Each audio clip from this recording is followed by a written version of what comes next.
আজ বানাবো কলার থোর দিয়ে, কাঁঠালের বিচি দিয়ে আর একটা আলু দিয়ে ইলিশ মাছের মাথা দিয়ে রান্না করব। আমি এই কাঁঠালের বিচি আর থোরটা একটা সিটি দিয়ে নেব কুকারে।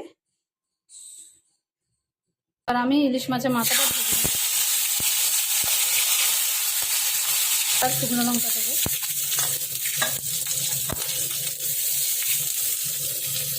আর দেবো কাঁচা পেঁয়াজ,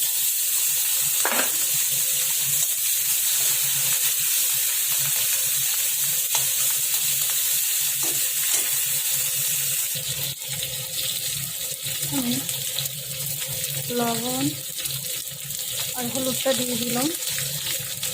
এখানে পরে দিলে একটু কাঁচা গন্ধ করতে পারে, ওই জন্য এখন দিয়ে দিলাম, কারণ ওটা কাঁঠালের বিচি আলু থোর সব সেদ্ধ করা। আমার পেঁয়াজটা ভাজা হয়ে গেছে, এবার আমি মশলাটা দিয়ে দেবো। এখানে অল্প একটু আদা আছে, আর জিরে, কাঁচা লঙ্কা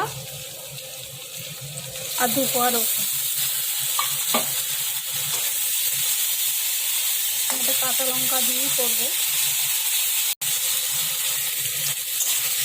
আর মশলাটা কষানো হয়ে গেছে, এবার আমি ওই যে সেদ্ধ করে রেখেছিলাম কাঁঠালের বিচি ঠোঁট, সেগুলো দিয়ে দেবো।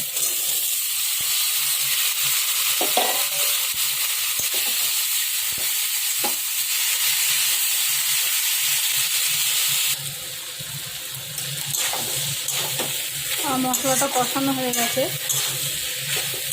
এবার আমি জল দিয়ে দেবো।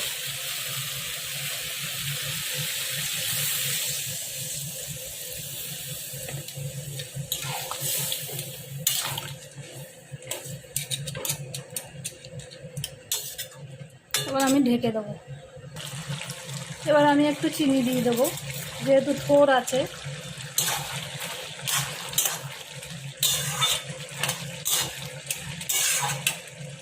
আর থোড়ে একটু মিষ্টি না দিলে ভালো লাগে না। আলুগুলো গলিয়ে দেবো হাতা দিয়ে।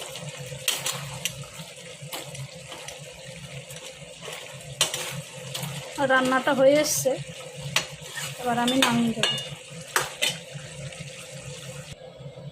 এই যে আমি নামিয়ে নিয়েছি, একদম দেখতে এরকম হয়েছে। খেতে খুব সুন্দর হয়, করে খাবেন, ভালো লাগবে।